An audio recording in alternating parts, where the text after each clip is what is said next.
Well, hello everybody. Thanks for being here with us. My name is Brandon Kristy. The title for this presentation is The Case for Human Unity.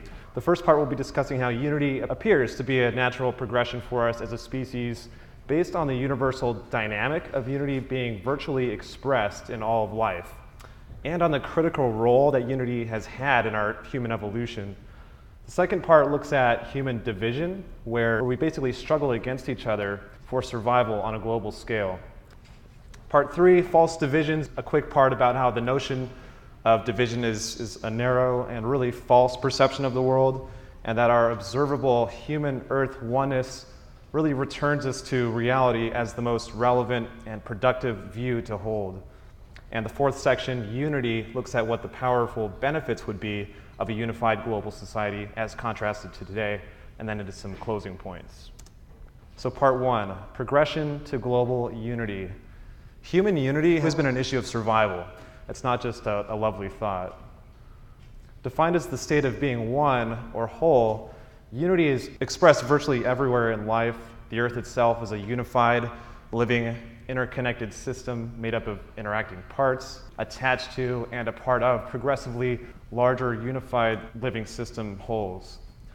Cooperation, the act of working together for common gain and achieving more than being on your own, is also widespread throughout nature as a common survival strategy, expressed at many levels of life, from bacteria to living organisms to social structures of birds and insects, and it's universal in mammals.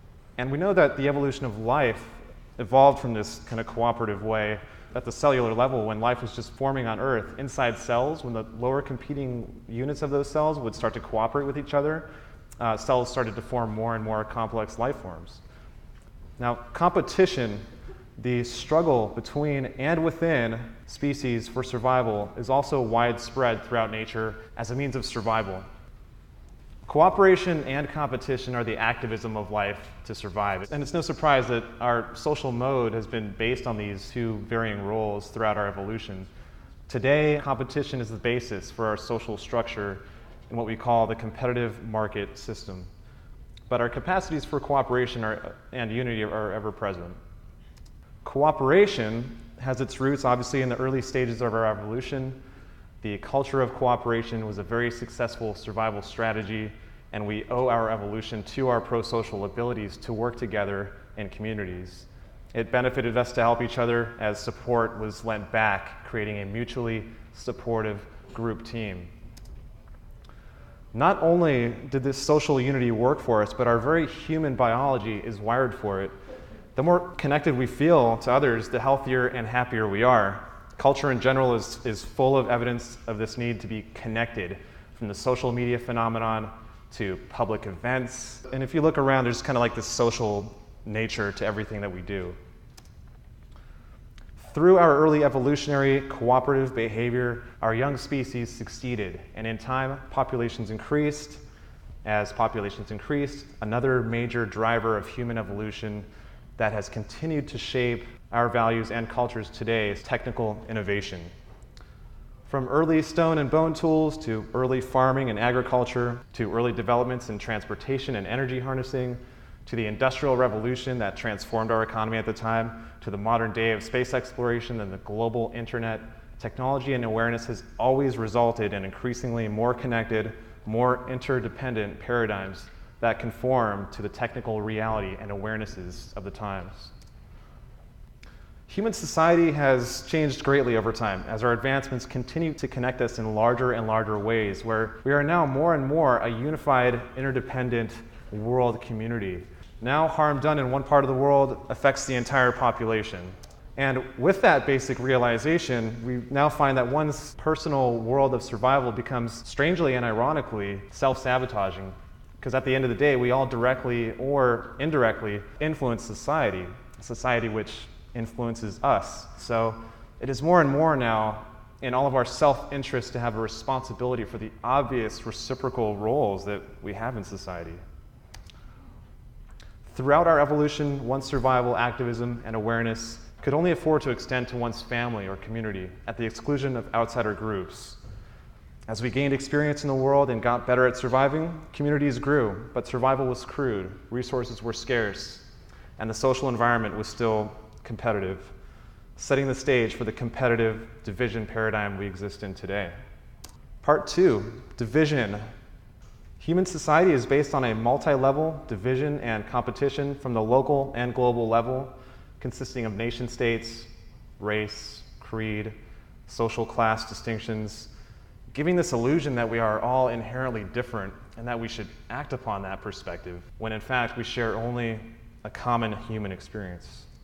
Given this historical divisionary view, along with the environmental scarcity that has really always been with us, it's easy to see how we built our economic approaches and philosophies around this view, where humanity today still struggles essentially against itself in an advanced form of competing for survival.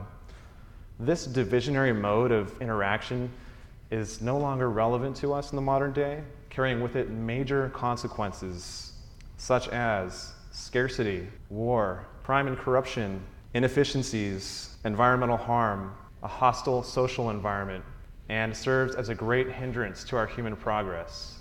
Here's a quick overview of some of these consequences. War. War is an age-old tradition, fetish of dominating over each other out of fear, yet at the same time, this pattern is being really provoked by the very nature of our still survivalist social mode itself, where control over land and resources still equate to group advantage and hence ensured survival.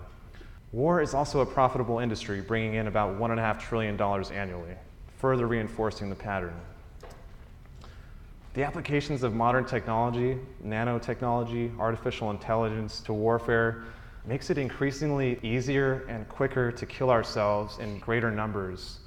This kind of destructive power really threatens the whole planet now that we all share, making it all the more critical that nations learn to find common ground for mutual benefit to actually achieve the goal of peace. Crime and corruption, mainly motivated by the need to survive regardless of the social and environmental costs, whether it's scavenging for food, recyclables, or it's stolen property, or it's the highest corporate crimes. The lines of what's legal or right are blurred up and down the scale as the divisionary structure of human economic interaction is based on this doing whatever's necessary to make it. Inefficiency. Competing and not working together is inefficient from a fundamental standpoint, putting a drain on valuable resources and energy overall, causing much more injury and loss than good. The economic operations of our human division and competition today, as expressed in these pictures, are extremely inefficient. Production and distribution of goods are non-localized. When you look at it, it's non-streamlined, shipped from long distances, crisscrossing all over the planet. Transportation systems are a mess. Our methods for harnessing and converting energy is inefficient and really dirty. There are hundreds of millions of undernourished people in the world, and at the same time, there's hundreds of millions of overweight people in the world, a severe imbalance and inefficiency. There's also a great waste of time, which is really valuable, where people literally sit in hours of traffic a day, people waiting in lines and the general navigating of the needless complexity of modern day society. Environmental harm. With such inefficiencies naturally comes environmental harm and waste, with rampant pollution to our soil and water, our atmosphere, with also noise and light pollution, all outcomes of a divisionary competitive structure where individuals and businesses have to attain and maintain a profit as priority out of return. Social hostility. Our environment is hostile at the social and macro levels with the pressures and stress that comes with having to prove your worth daily in a competitive environment, and with the inherent social class inequality that is structured right in to our economic model, where some literally have less right to life than others. This unfair and unnecessary structural violence is a major source of crime, stress, and behavioral conflicts in general. World division and competition greatly hinders progress as successes, ideas, new technology, new information are not shared but are restricted by competitors for advantage. New improvements that can benefit all of society are literally restricted and withheld and protected. With division and competition and scarcity and trade and exchange comes naturally this thing called cost, which is very, very limiting, where as a species, we are literally unable to afford our own progress. Stepping back here from a purely technical standpoint, just looking at the Earth, a resource-abundant, humane global system that ensures the quality of life for everyone is a reality. It's really no longer technically necessary or rational to compete against each other as a world society as we do today in our economic traditions. It is only reasonable to unite globally and harness the global potential. Part 3, false divisions. Divisions are obviously false. Distinctions are made only for the sake of communication.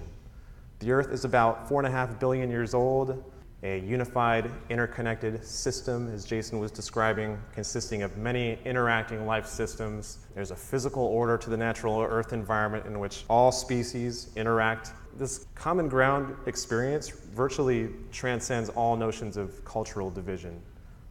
Since our survival and quality of life as a species depends upon how well we interact with the natural world based on our emerging understanding of it, our worldview and economic methods should always be applied in the most relevant and encompassing context that we can observe.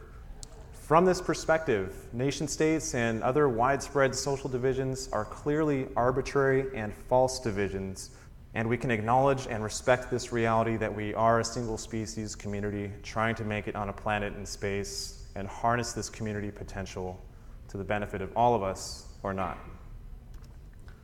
Part 4, unity. Our future is world unity, one of positive interdependence, holding great possibilities for future sustainability. As we evolve out of our long assumed default mode of division and competition, and begin to harness our collectivity, developing a world system that reflects that potential and that reflects our growing understanding of both ourselves and the Earth, a very different world emerges where many of the conditions that motivate and are the main cause of problems today would simply not exist, structurally or socially. By collectively applying our current potentials for harnessing clean energy, applying automation to labor, and setting up networks for high-speed transit, and a cooperative, unified world economy that could easily meet the life needs for our global population at a high level, energy and resource abundance would become a reality, and eliminating the need to engage in the false life system of financial exchange, gone with its many consequences and irrelevancies. In a unified world, true security and peace could obviously never really come from retaliatory cycles of violence and force and intimidation, but can only come from a global solidarity, a global consciousness, right? Patriotic loyalty to one's homeland is really inward and exclusive, rooted in superiority and fear, which only fuels tensions between the people of the world, not cohesion and peace. Global unity would be efficient, as working together transcends the dysfunctional barriers of affordability. Economic methods of transportation, production, distribution of goods, energy, harnessing, could all be optimized directly based on what's technically possible, not financially possible.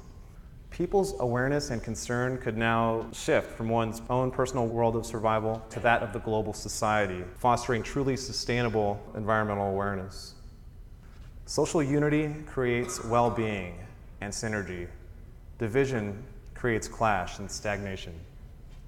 In closing, competing against each other is a primitive survival mode, characteristic of an early stage of evolutionary development, with no relevance to empathic, cooperative, modern-day human society with the scientific awareness and technology that can support the entire human population. Our evolution from small communities to being progressively connected in larger social organizations implies a new global age.